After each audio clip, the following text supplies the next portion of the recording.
So today I've got some basil. We've also started to pick our yuzu, and I'll be using the zest of probably 2 yuzu and some Murray River pink salt.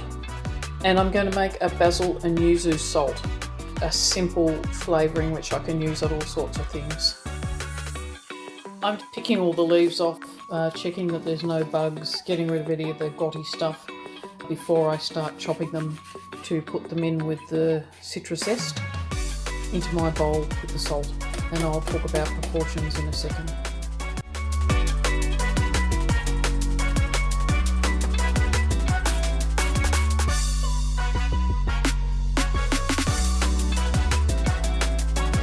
So I'm calling that 1 cup of basil and the zest of 2 yuzu. Half a cup of salt there. And I'm going to put that in the little blender.